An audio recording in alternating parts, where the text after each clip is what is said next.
This hadith is in Sahih Muslim. Nobody can take it out. It is still there. What did the Prophet say, sallallahu alayhi wa sallam? He said, أحسن الصفوف للرجال أولها وشرها آخرها وأحسن الصفوف للنساء آخرها وشرها أولها. The best row for the men, meaning in the masjid, is the first. And the worst, the one with the greatest potential for evil, shar means evil, is the last. And the best row for the woman, meaning in the masjid, not inside their home, no, in the masjid. That's the meaning of saf. The best row for the woman is the last.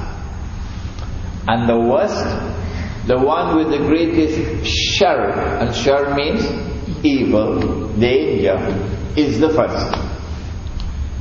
These are the words of he from whom we get the religion of Islam, who is the only authority. Halal, the only authority. Allah sent him to deliver Islam to us. What does this hadith mean? We can understand that the first row for the men is the best row, but we don't understand this one about the last row being evil. And when he says that the last row is the best for the woman, it looks as though he's talking about women performing salat in the masjid. Or, are women allowed to perform salat in the masjid? Isn't it strange that around the world today there are many masajid where it is prohibited for women to come and pray?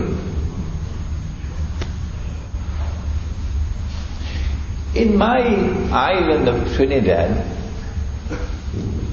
a wealthy family built a masjid. And a woman from that family came one day to perform salah. She's a businesswoman. She just wanted to perform salah and leave quickly. She went to the last row and stood up to perform salah. A man came up in front of her and started shouting at her, "Get out of the masjid! Women are not allowed in this masjid." The woman continued to perform her salah, ignoring the man. For the entire time that she was performing her salah, he kept on shouting, "Get out of this masjid! Women are not allowed in this masjid." When she was finished with her salah, she made salams, did not wait to make dua, she got up and she left very quietly, without speaking to the man. This happened in my island of Trinidad. From where did we get this, that women are not allowed in the masjid?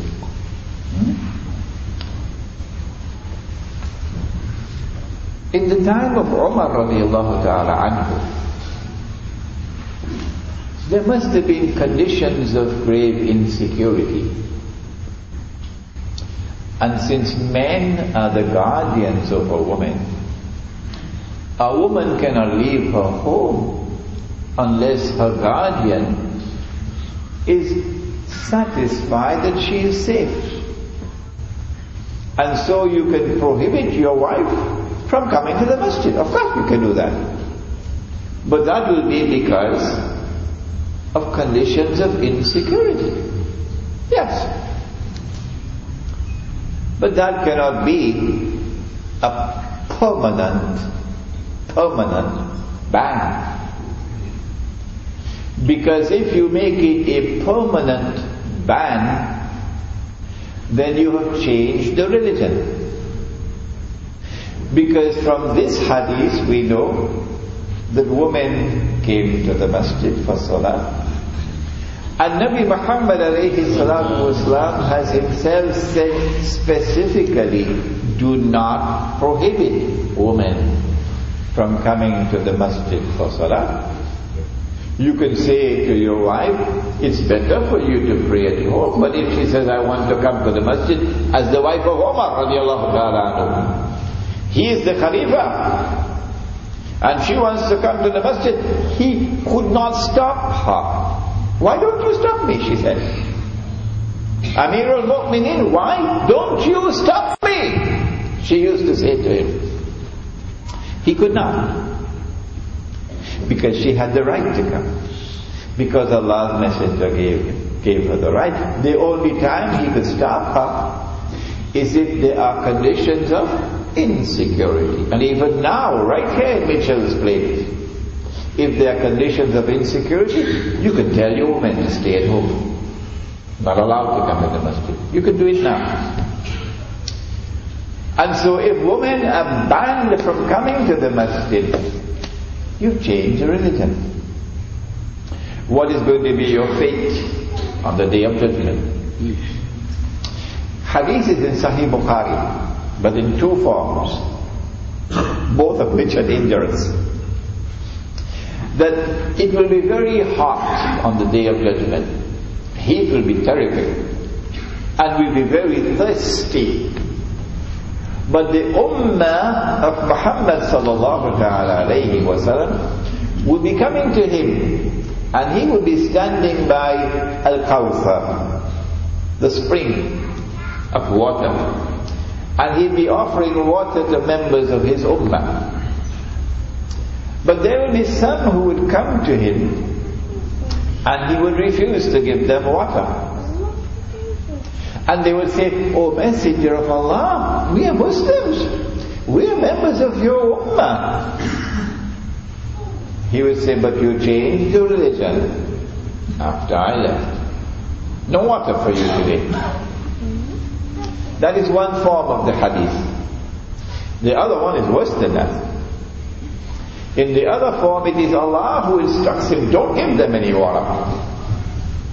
Allah who instructs him, don't give them any water. Because they changed the religion. The worst place to change your religion is in the house of Allah. And if you prevent women from coming to the house of Allah without a valid reason, like for example conditions of rioting and anarchy and so on, without valid condition, you prevent women, you make it a permanent ban, you've changed your religion. So now, okay, if you've denied her that right, and tomorrow the masjid is built for women only, you can cry on that day. You can cry on that day. But you'll deserve what you got. Because they're going to exploit. They're going to exploit the ban on women coming to the masjid on that day.